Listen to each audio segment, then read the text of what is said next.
Welcome to Talk Without Borders. I'm your host, John Petit.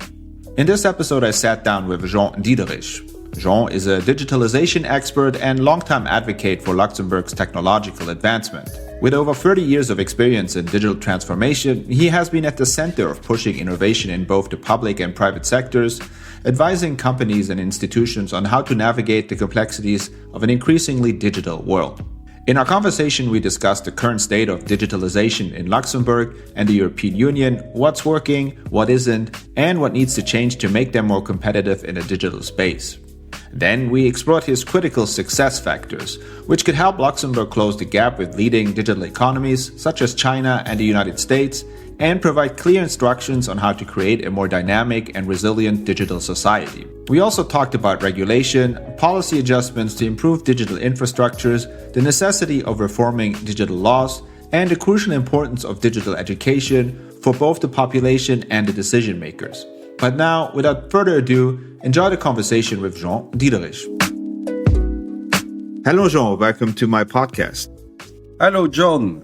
So, Jean, tell me a little bit about your expertise. So you've been around for 30 years now in Luxembourg, preaching about and engaging yourself in advancing digital infrastructure in Luxembourg. So how did you get into that lane? I studied, so I'm not a digital native, but I studied already IT, ICT, digitalization, long time ago. And then I worked as a consultant in France for 5 years, designing software, structuring databases, different abstract layers, methodologies to define and specify software. At the time in France was very popular Maurice. So we were experts in that because that was done at university in Aix-en-Provence where I studied. And so we had some of the professors who were the initiators of this methodology. Then, as you said, 30 years ago, I came back to Luxembourg. I started a startup within the IBM group. At that time, that was called IBM Global Services because IBM until then was not really in the service business. So I started that in Luxembourg with people who have a mindset of mainframes and AS400 and no software culture. Later, I moved to a large US outsourcing company called EDS, Electronic Data Systems in Dallas, Texas. So I was 2 years with them. And of course, for them, it was only about big things for big guys. And Luxembourg is a small country. So we have limited big things and limited big guys. Mm-hmm. So I said, it's a good experience, but in the actual context of the new administration in the US, I better understand what's going on because already, let's say 25 years ago, I was live with this kind of people. Mm-hmm. And so the mindset is familiar to me. I'm not shocked about it. So when you say big guys for big people, what do you mean by that? That means that these people are much interested in big deals. Meaning at that time we did outsourcing. So, and in the US they had a team, they called it already at the time, that was around, I would say 99, 2000. Mm-hmm. They called it the billionaire deal team, meaning the guys, they were only working on a deal, 1 billion and more. Okay. Sure. So, of course I was the small fish from Luxembourg. I went there every 2 or 3 months.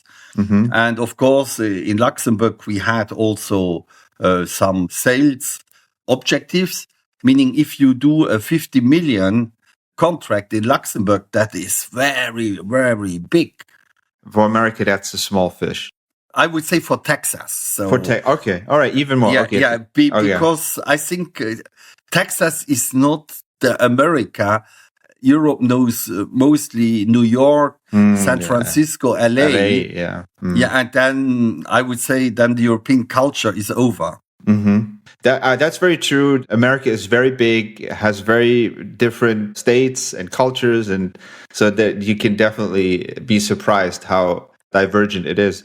So going back to your experience, so basically you spend quite a lot of time in the US as an entrepreneur. Europe. or No, Europe, Europe and with then US. and then in Yes. the US, and then build your knowledge, and then you came back to Luxembourg. Is that correct? I was traveling between the US at that time and Luxembourg, but I was mainly responsible for Luxembourg. Okay. But then I moved into consulting, where I had different jobs. And then I think the click to push what we said at that time, the .com business in Luxembourg arrived around 2000 when I was with EDS. And I remember I was at the Dallas Fort Worth airport buying a book, reading it on the flight back, I think, to Brussels. And I said, I have to do something for Luxembourg because they are very sleepy and they do nothing.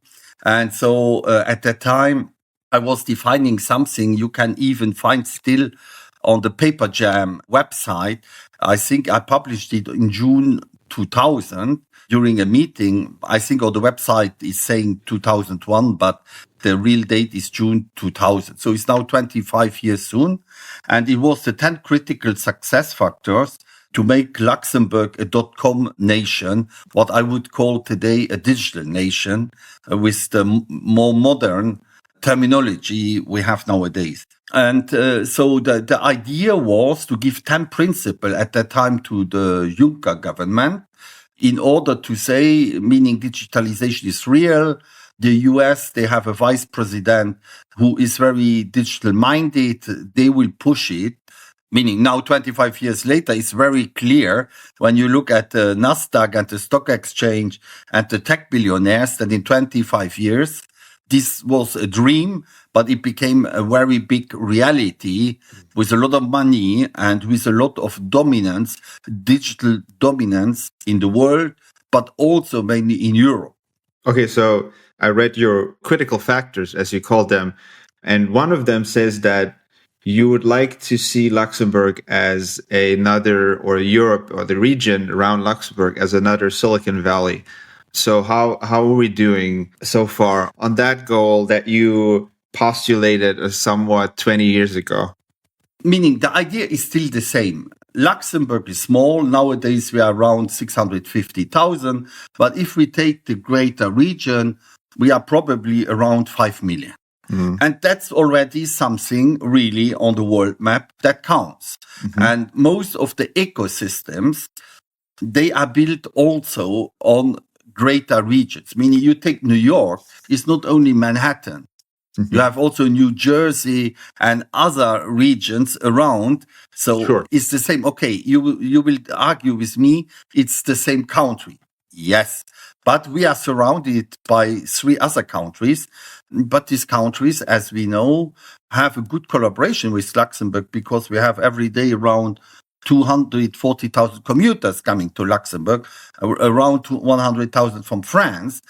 So I can say that this is becoming more and more a reality. And for a long time, the Luxembourg government was very afraid, I would say, in trying to speak about the region because they were afraid of the French, the Germans, perhaps less on the Belgians, really that they would say, but stay at home. Don't come to Metz, don't come to Trier, to Saarbrücken, to Arlon, stay in Luxembourg. And I think it's now something I think is getting better, but is still really underdeveloped. And if we look at the digital resources, Luxembourg has not educated many.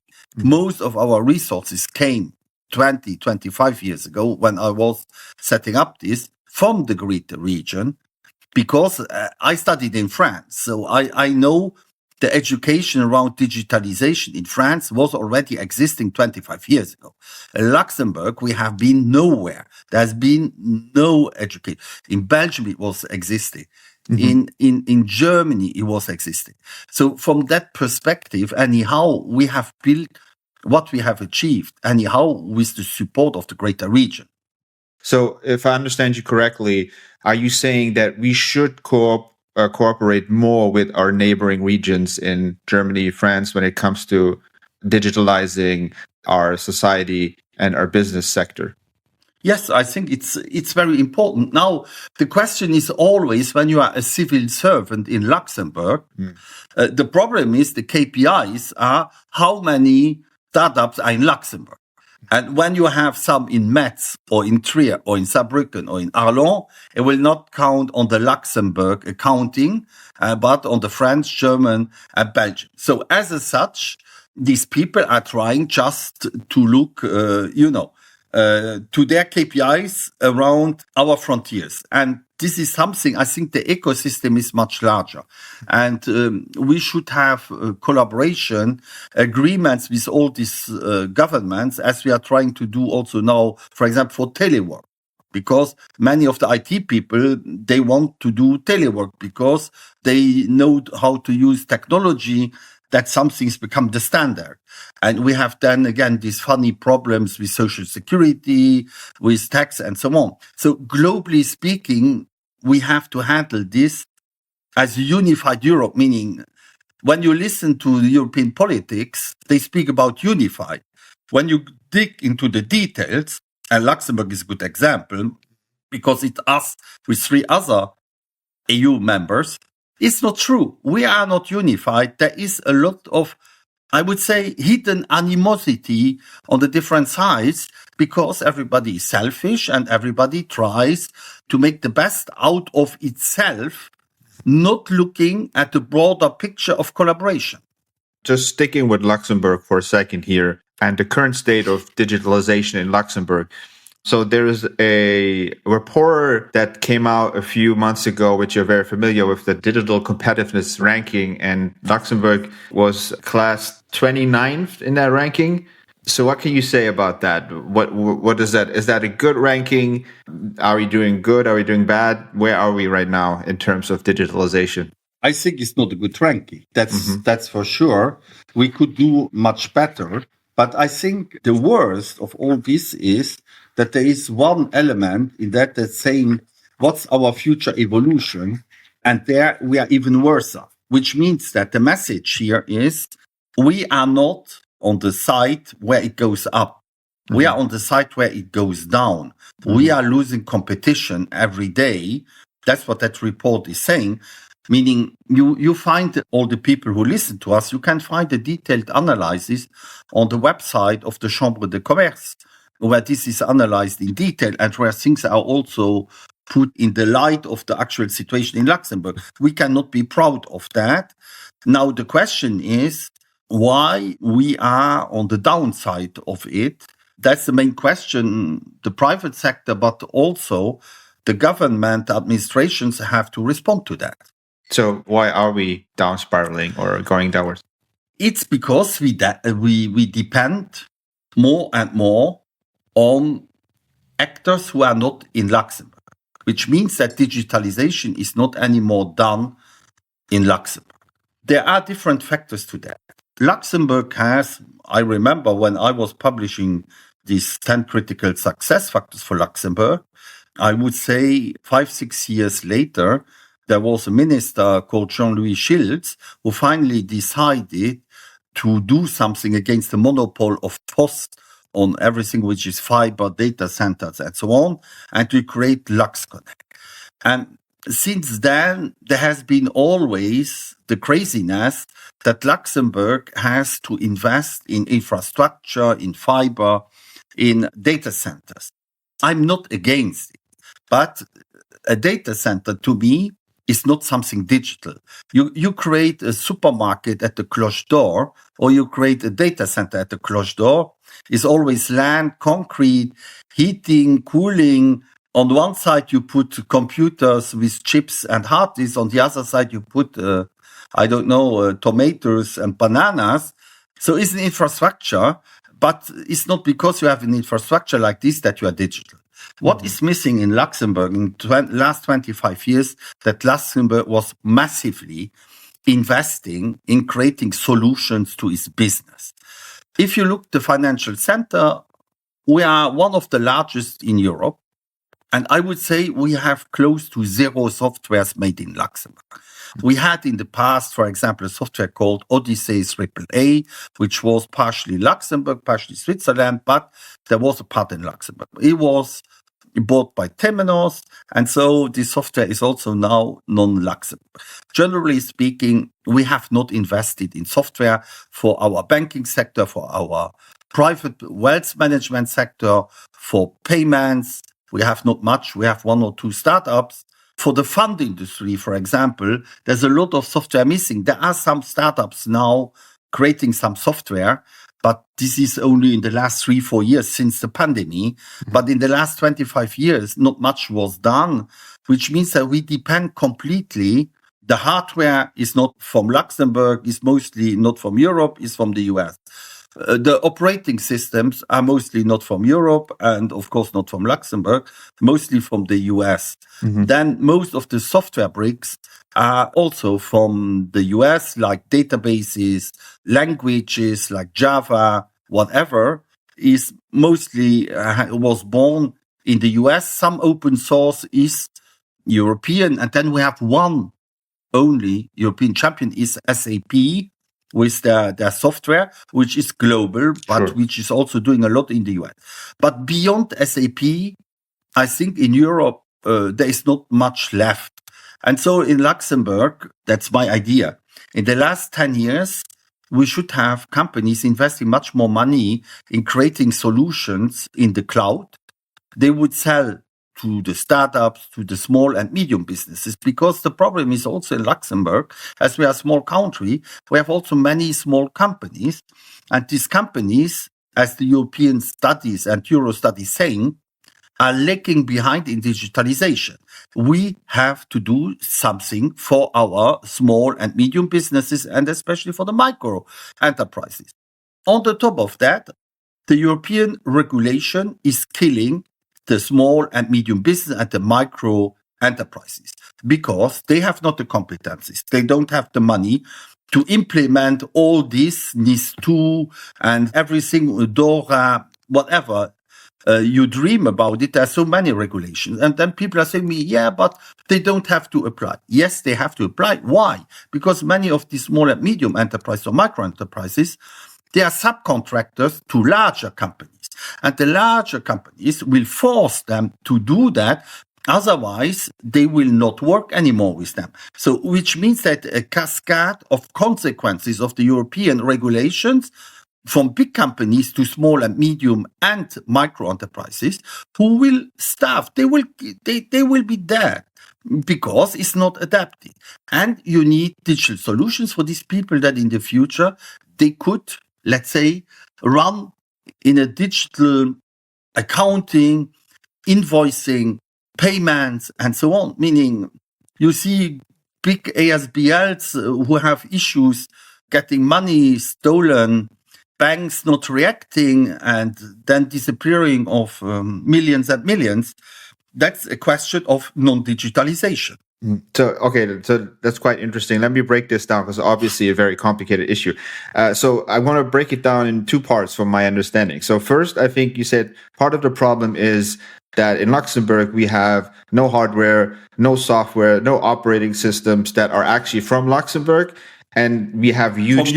From Europe. So we have huge data centers, but those are essentially vessels, like you described. So they're there, but there's no innovation that comes directly, or very little, I want to say, probably not none, but very little innovation coming from Luxembourg and from Europe itself. So we're basically borrowing all our ideas and software and hardware and operating systems from the US. Means we probably also, I would assume, have a lack of talent or skilled people that can do these kinds of things and jobs. And then I think the second one was the regulation, right? So I think the regulation is also something that I think, from your description, that hinders the progress in terms of digitalization. Is that a correct summary? Regulation, by definition, is a legal process of doing laws, which are always done looking at the past. It's the same in the financial center. When there's a crisis, then there's a lot of laws are making to avoid the crisis of the past. But all these laws, they don't prevent the issues of the future. The same with digitalization. We regulate the past, but we do nothing for the future. And as we regulated the past when it's too late, we are hindering the evolution of the companies because they spend all their money, the digital companies, the financial institutions, in running all this. Meaning, if you look at the ABBL, they all complain that 20-30% of their fees are linked to regulation, to compliance, and all this. This is a huge amount. As a consequence, European financial institutions are no more interesting for shareholders. Do you want to invest in a company which has so huge fees? Because the shareholder value at the end is not very high.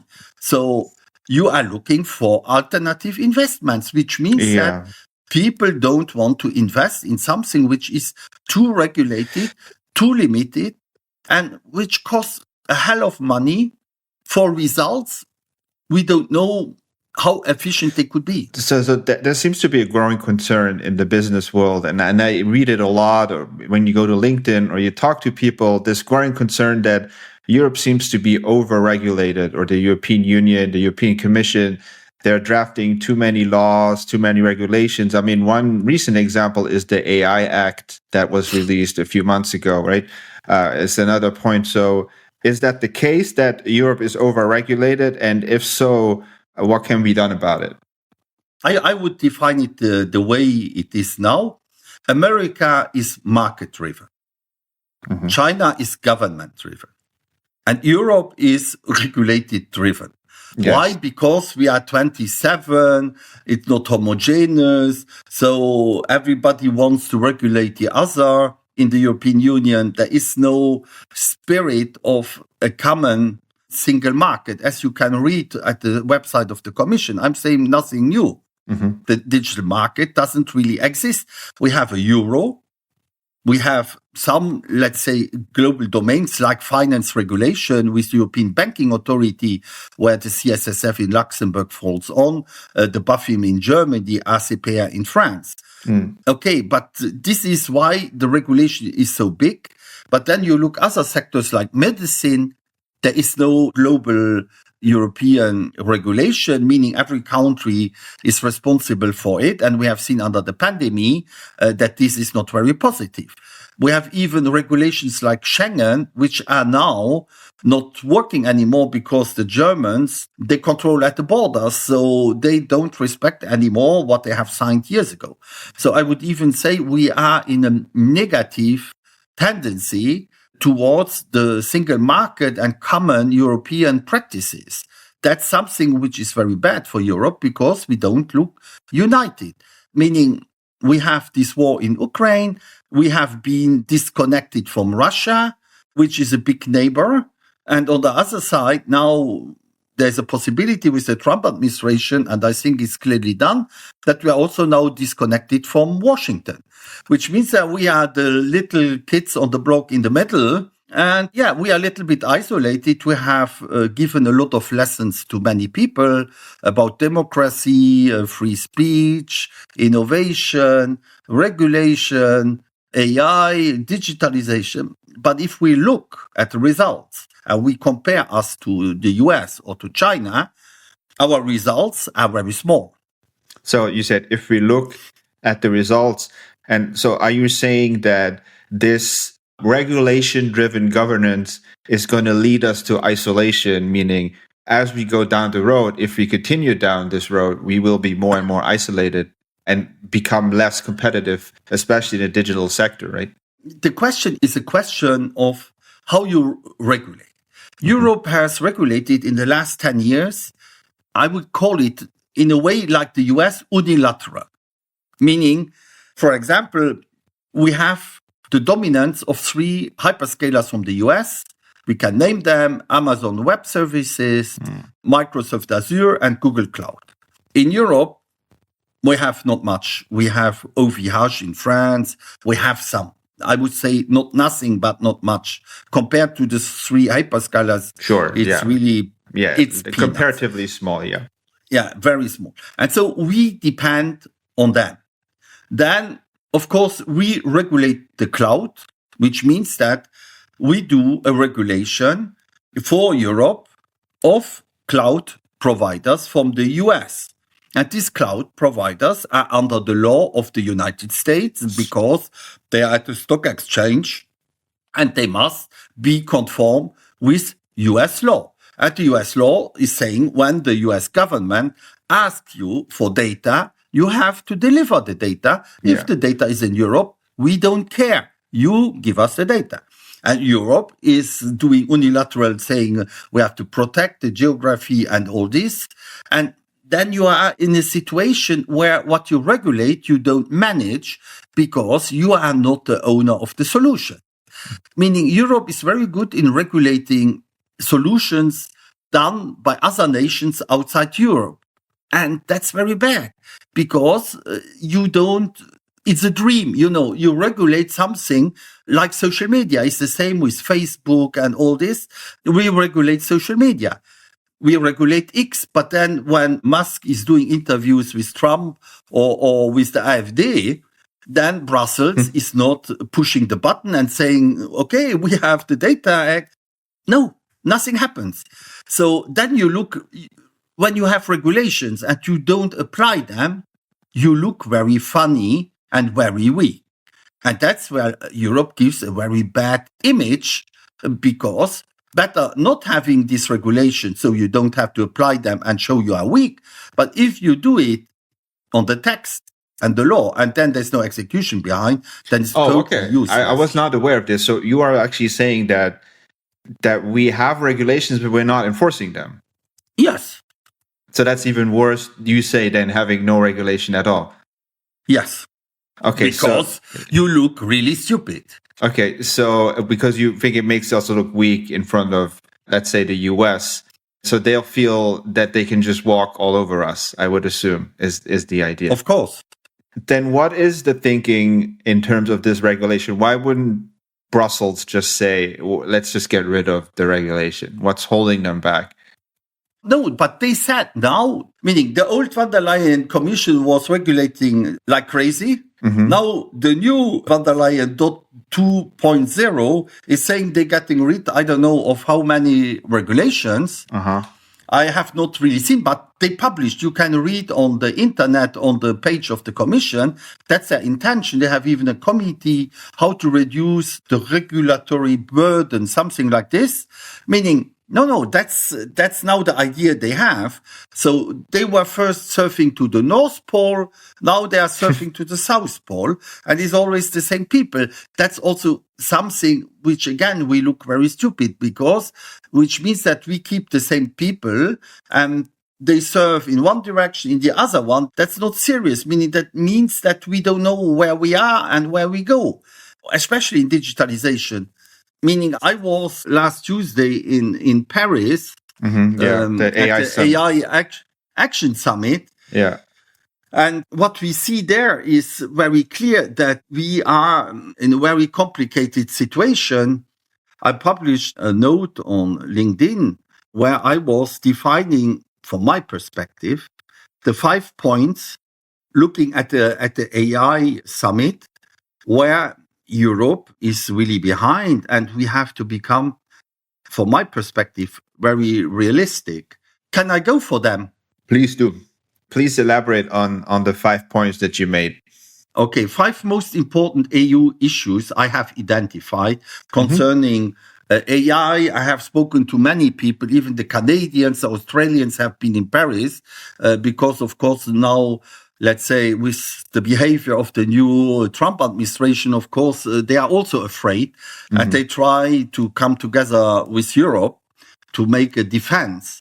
As you know, also the Vice President J.D. Vance was in Paris and he was also speaking up about the American dominance in AI and the new strategy. I think the 500 billion President Trump wants to invest. So in Europe now, Macron said that we will invest, I think, 100 or 200 billion. 200 billion. 200 billion. Okay. Yeah. But the issue is, it's like building a house. You don't start with the swimming pool. Okay? And we are speaking about the swimming pool, but we don't have a garage. We don't have a foundation and we should build it. and that's my 5 points. So the first point. So just before you start, so you're worried that we are pumping in 200 billion euros into something where we don't have the infrastructure to actually make some figures out of it. Okay, go ahead. Yes, that's exactly my idea on that.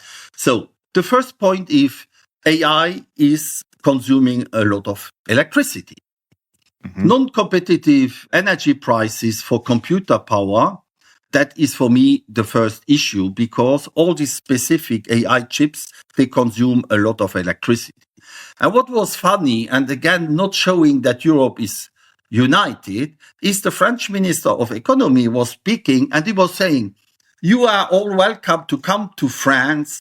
We have very cheap, reliable electricity from atomic sources, okay? Atomic power plants. True. Wow.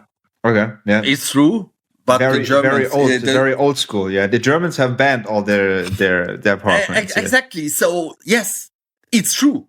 I think it's the only solution in Europe, because all the others, especially Germany, Luxembourg is very much under the German umbrella on energy. So we are a little bit lost on that. And our green parties under Gambia 1 and 2, of course, they didn't want to speak about atomic power plants. But for the moment, with the price going up and with the consumption of AI, I don't see how you can get around. Meaning, again, I'm not a fan of that, but we will not get alternative energy for cheap price in the next 5 to 10 years. So we have to survive. Now, killing the economy and having nothing to replace what you have killed, that's, I think, very stupid. Yes. The second is we depend, as I said before, on US cloud hyperscalers. And this is also creating an issue of digital sovereignty for Luxembourg and for Europe. You know, AI is just working with data. And if you don't have the data, or the data is not protected, your AI perhaps is not so performing. So you're saying that that for the data sovereignty, meaning that we don't really own much of the data, but we're just governing it for somebody else. We're just doing it for somebody else. Cloud. Yes. Exactly. Okay. Voilà. That's for me, the second point. Then we have a huge delay in the digitalization of our industries, of our banks, public administration, hospitals, and so on. Meaning, you look at Luxembourg, we have 4 main hospitals, and the 4 have different IT systems, different data structures, different softwares. There's no interoperability in little Luxembourg. You can imagine this at the level of Germany or France. So it's very difficult. You have now 2 possibilities. You create a very complicated interoperability model, post-software implementation, or you restart from scratch and moving everything in the same software for everybody with the same structure of data. I don't know if someone's capable of taking one of these decisions, but these decisions have to be taken, should have been already taken 10 years ago. But then we would have the data of 10 years already. So to that point, you mentioned the hospitals as an example. Are other countries doing a better job in terms of aligning software systems interoperability in Germany or France, or is it a general problem in the region? What I heard is a general problem. Okay. You have some regions who have, of course, because it's much bigger than Luxembourg, where different hospitals owned by the same, let's say, region have the same structure. Okay. But mostly it's not coherent. It's different. That's my third point. So we have a problem of digitalization, structuring data, and so on. So we don't have the ingredients for the AI model. Then number 4 is incoherent, as we said before, overregulation. That is also blocking us. Why? Because if you have an overregulation around data, the data is not available, and so AI is not possible to apply. Okay, so even if we would have the data, the regulation would block us. Okay, and all this is also very, very bad for small and medium businesses who mostly are not digitalized, so who can deliver zero data on their business and what's going on. And don't forget, Europe probably is based on 80% of its business, of the economy, is small and medium enterprises. Okay? So you are not getting anything out of that. And then the last one, for me, I think some people will not be happy what I will say here, is the digital uneducation of decision makers who are, to my taste, very old school style. And that's making it not good. Look, for example, in the administrations. How many people have a digital education in Luxembourg? Not much. You have to go to the Centre Informatique de l'État. What would you classify as digital education? What do you mean by Digital that? education is people who have studied programming, designing of systems, process re-engineering, so on, meaning who have a clue. How can you speak in Luxembourg for the last 15, 20 years? We speak about simplification administrative. I have not seen much of it, I have to say, but perhaps I go not there where it happens. But perhaps you know where it happens. It would be good. Then you tell me. I will visit the simplification administrative. I have as much information on that as you do. Okay. Yeah. So we would say it's very weak. But one of the points is also because on the regulation side of the administration, many laws have to be changed because the laws have not been written in a way that digitalization can happen later, which means that now you want to bring in digitalization, you have completely to review the laws with a view to digitalize the process. That has not been done. So I'm going to offer my opinion on this, but obviously I'm not as knowledgeable as you. But it seems to me, looking in Luxembourg, that there seems to be a lot of saying things, but not so much doing things. So there might be a lot of, we're going to do this. We're becoming this entrepreneurial wonderland. We're going to become so digitally, our infrastructure is going to be amazing.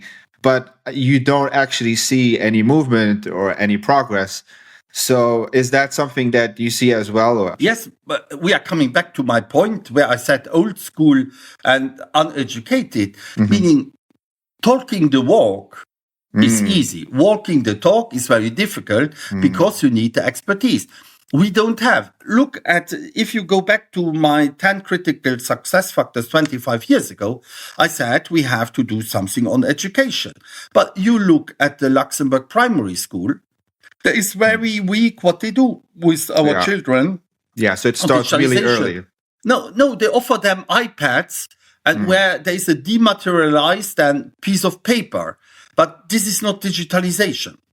And then they are saying now the kids, they don't have anymore any smartphones and all this is very bad. Of course, if kids are looking 8 hours a day, the smartphone is very bad. Why? Because we educate our kids in being digital consumers.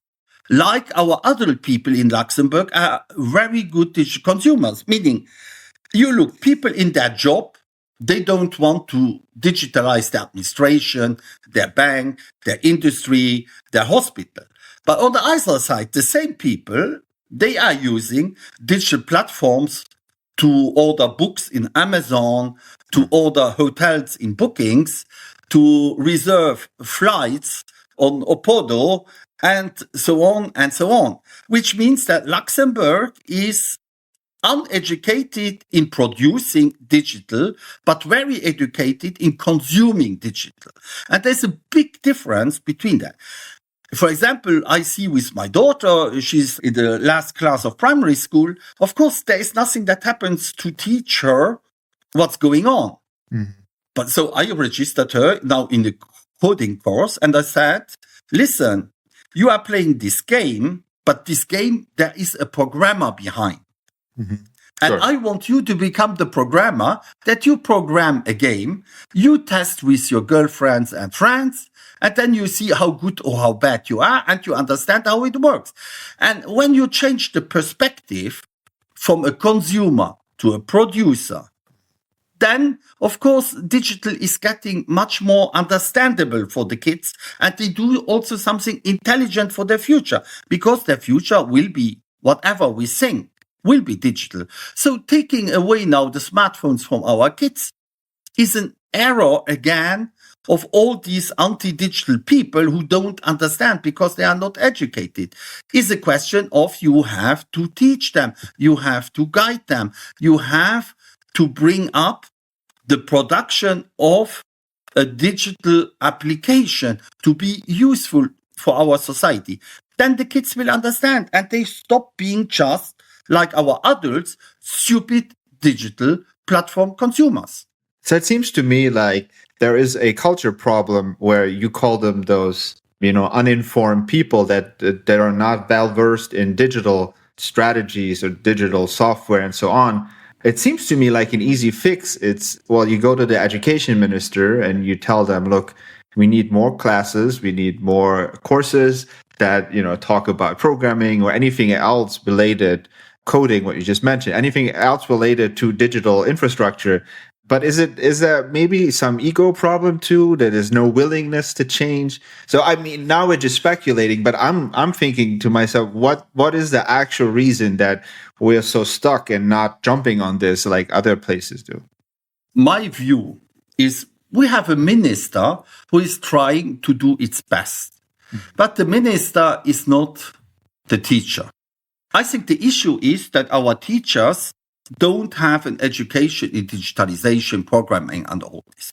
So even if the minister and I don't know, everybody with the lobbying of the private sector, we want to introduce digitalization, programming, everything in primary school and high school. We don't have the teachers. We would have to start what I said 25 years ago, teach the teachers. That never happened. 25 years ago, there were a lot of problems on getting a working permit for non-Europeans in Luxembourg in IT. At that time, I said, bring them in. I remember when Xavier Bettel became prime minister around 2013-14, I had a discussion with him. I said, Xavier, bring every year 500 to 1,000 Ukrainians to Luxembourg who have a digital education, who produce 40,000 IT people every year in 2014, 2015, 10 years ago. What did he say? No. You and your Ukrainians. Okay. Later, when the war arrived in 22, the Ukrainians came to Luxembourg. What we don't have many of these Ukrainians who are coders, programmers. They stay in Poland, for example, because they do outsourcing there and it's more closer to Ukraine. But this is something, you would have imported these people. You could educate and teach our teachers, and our teachers would become performing. And when our teachers are performing, our children will perform. It's a cascade. But if you never launch the cascade and you just say, we have a politics of this and that, it doesn't bring any results. So you're saying start early in the schools. That could be a step toward, becoming better in the digital space. Yes, because all the nations who are now leaders in digitalization, they start very early. It's the same like in sports, If you want to become a good tennis professional, starting at 25 is too late, And here is exactly the same. But we have some programs in Luxembourg, launched the Luxembourg Tech School.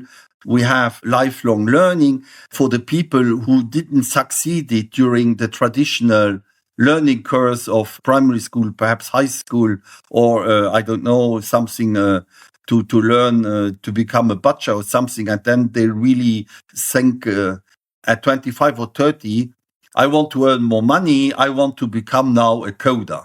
Of course, at 25, 30, it's very late to become a superstar in coding, because the superstars in coding, mostly you detect them at 15, not at 35. So it's like in tennis, meaning it's the same. You detect them at 15, not at 25 or 30. It's too late. But isn't that changing as well? Because right now, with the advancement of AI, we have a lot of low coding platforms. Just a little explanation for the audience. Low coding means that the AI is going to take a big part of the programming or coding for you. It's going to basically offer you a template. And there's even things where you don't have to code anymore at all. So do you think that's going to change how many people are getting into coding with the advancement of AI in that space? If you know what you do, this is a very good solution. Okay. If you don't know what you do, you don't know what's going on in the generated coding of ChatGPT or DeepSeek or whatever. You don't know. You cannot judge about it. It's always the question of expertise. So when people are saying AI will replace people, it will replace the low level of people because there's no added value. For now. Yeah, but we need more and more experts who can judge that first, that the data source of the AI is good enough and is not wrong, because then the AI will generate everything wrong. Okay, so for example, you say to the AI to do an accounting, but the accounting rules in the AI agent are wrong, so it will make a wrong accounting. It's always the same, garbage in, garbage out. So are you saying there should be skilled people that regulate AI? Not regulate. Okay, not regulate. Not regulate. Why? Because I think that's, again, another European error of our regulators. And where I fully agree is, meaning OpenAI is called OpenAI because the initial idea was to make it open source. Why you make it open source? To have the code available publicly. Everybody can read the code. Everybody can see the algorithms. Everybody can see how it works. So you have an audit right from the beginning of how it works. Then what happened is that Altman was closing that idea down. They have been in court with Elon Musk because Elon Musk wanted to keep it open. You can look, and they have been in court. You see now DeepSeek in China is open source. Just for context for the audience, so OpenAI ChatGPT was created by OpenAI, which is a company founded by Sam Altman, which you were referring to, right? Exactly. Yes. So, and that is exactly the idea. You don't have to regulate something which anyhow the regulator doesn't understand.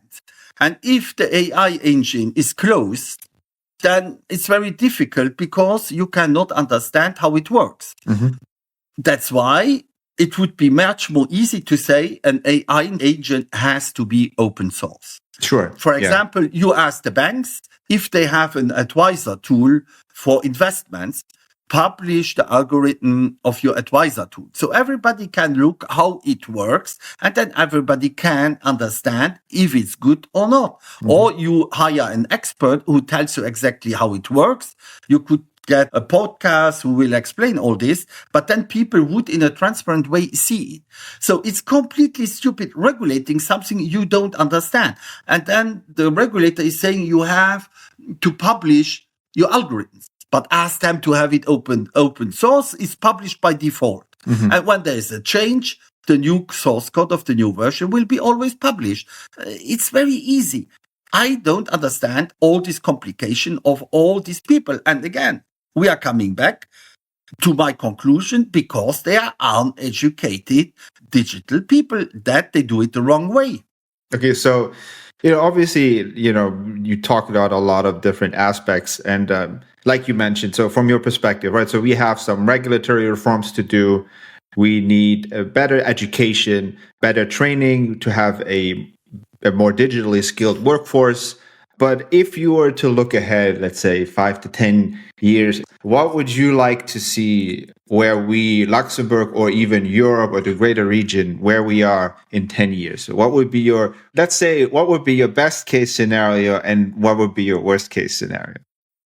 We have to do the change in our education system. That's the number one.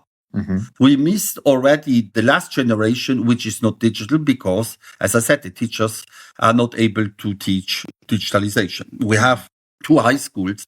One has, 25 people in AI and 25 people in cybersecurity, which is the other aspect. That's not good enough, meaning we need hundreds and hundreds. And so what's happening is, if you speak to the people of the ADEM, they are saying that now in the last, 1-2 years, you can read that also in some newspapers, there are more and more IT people on chômage in Luxembourg. Unemployment. Of course, unemployment. That is because many of the groups who are not headquartered in Luxembourg, they decide not to do digitalization in Luxembourg, but somewhere else.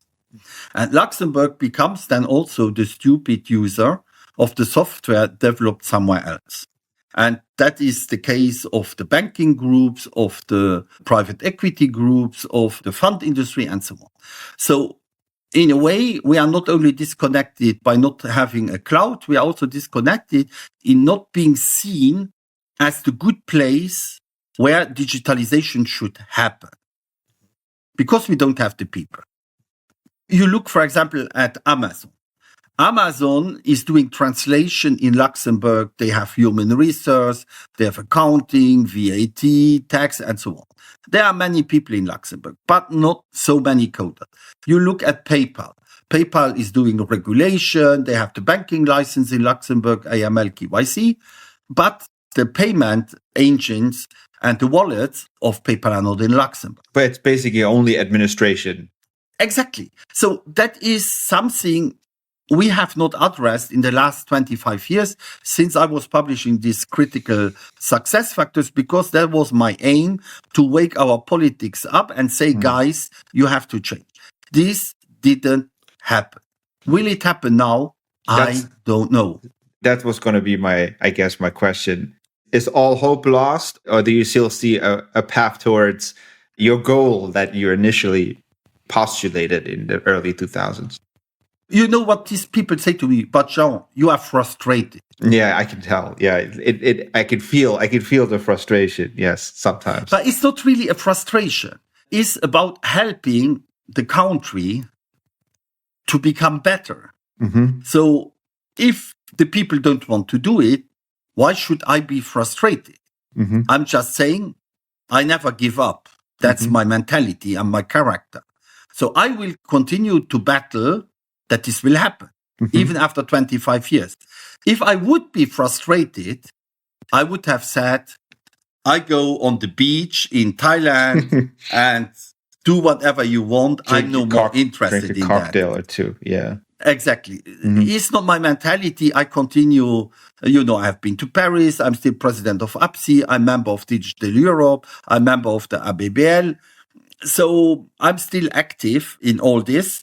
And I would say that what I said 25 years was not completely wrong. Some of the things I said have happened, but many of the things have not happened. And one of them is the education, which is a very important point. Mm-hmm. So do you think that this can be changed? I think, I would probably say that is something that we can do, because all you have to do is start at the high schools, the primary schools, and just introduce more classes and more curriculum and more education on all these topics related to digital. So it seems to me like that's an easy fix, or maybe I'm just, or not an easy fix. It's maybe not an easy fix, but it's a very logical step to take, in my opinion. And you explained it really well. If you fix it 25 years, you would have the results already in the last 10 years. Sure. Because this cycle takes 15 years, at least. Yeah. So if we start now, we can expect some results in 15 years. Then the question is that too late? I don't know. I don't have a crystal ball, so I don't know that. I tried to make you look into the crystal ball, but I understand, yeah. Yes. So that is the thing, that the cycles are long. The more you lose time in Luxembourg, the more you lose time in Europe, the more it's impossible to say what will happen, and the crystal ball will not help. So yes, we need to educate more people, but we have also to manage our startup ecosystem in a different way. We have now a startup ecosystem. I'm very happy. I was an elected member of Chambre de Commerce when we helped at that time the creation of the House of Startups and the Loft and all this. I think the idea was good. It was good doing it. We have now many startups. Now I think two things I was always saying to these people. First is critical mass. Critical mass in a small country needs, you have to define your priorities and your niches. Otherwise, you go nowhere. You have to concentrate some sectors like cybersecurity or digital banking in some incubators, and not having 2 or 3 startups in one incubator and 3 and and 4 in other incubator and having them all over the place. I don't think it's a good thing. So you have to concentrate them and specialize the different incubators. And you have to be very selective. The second point is, if you look at the startups, I don't know, I heard we have around 600. Mm-hmm. I think probably 450 are close to that. Okay? They have no chance to come up ever with a result. So we really have 150? Less. Even less.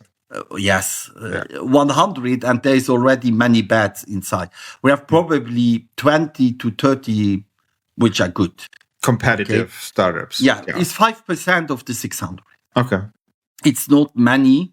But so we have then again the problem of our culture where failure is very bad and nobody should fail and so we keep then the startup under blood transfusion for 5 years and there will be never a result. And if you cut it 5 years before, these guys, they have a good experience and expertise. They have built and learned. They could have already started a new startup and been successful 5 years later. But as you keep them in the loser cycle, they will not get out of it. That's a problem. You have an ecosystem that is growing with more and more non-performing startups. Okay? And that's something. So focus on niches, create critical mass, and second, disconnect the ones who will not make it. It's not a scandal. Give them the chance to restart a new startup. But that's again, and I think that's also a PR move, I want to say, by the government, right? They're going to say, look how many startups we have. So they can just say, look, we have 600 startups, but in reality, over 400 of them are almost insolvent or they're not growing. So essentially, it's more of a lip service again, right? Instead of focusing on how can we actually improve the efficiency of the good startups we have, we just focus on volume, it seems to me, and not on the ones that are actually performing. Yeah, but this is an error. And for example, I can give you a concrete example. In 2019, we were running a study on how many startups we have in cybersecurity in Luxembourg. You can find it on PaperJam. If you look 2019, type my name is cybersecurity and so on, you will find. And we have at that time found 15 startups in Luxembourg where you can call them Luxembourg startup with some substance in Luxembourg, with some developers and so on, 50. Then I think 4 or 5 months later, Ministry of Economy, they were creating startup map of cybersecurity and you found 320. Okay. I still have the map. But out of the 320, there are 300 who are not startups because some are consulting firms, some they delegate CISOs, nothing to do with the startup. So this is again very bad because you give the image that you have much more in cyber than you really have. And then when people come to Luxembourg, they observe very quickly what is really going on. Because if they take the list of the 320, what I have done, you can point them and you can look at the website, how many exist, what they really do, and that they are not part of a cybersecurity ecosystem. Mine 15 in 2019, the question is, I have not redone this study, are we today at 10 or 12, or are we at 20 or 25? I don't know. Yeah, I mean, this is a very interesting development. I'm really curious to see how we're going to do in terms of hopefully improving efforts to become more digital, to close the gap, I want to say, to other big players such as the US. I think that's really important that we don't lose in that race. I think we need to keep up. I hope that you keep up the enthusiasm and the good work for the next, at least 20 years. I don't know. And hopefully we can make some progress in the future. Yes, we will do.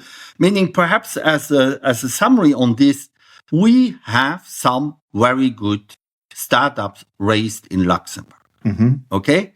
For example, one in the cloud computing, I believe very much. They have raised last year 17 million. That's Emma. Then you have Salon Key. I think they were getting 7 million to go to the US. And you have many more. So we have some who are doing a great job, who are backed up by the investors and who have a lot of substance in Luxembourg, and they do a good job. Perhaps we have 10, 12 like this. But I tell you honestly, I prefer, as Little Luxembourg say, I have 12 superstars and everybody say, wow, that's real good. And not saying I have 300 and then people are looking, they say, oh, what a disaster. There's nothing behind, that's not working. There is no future for most of them. And then people are concentrating on the wrong actors who are very weak. And you are diluting the good actors and frustrating them because you are not putting them on the spot.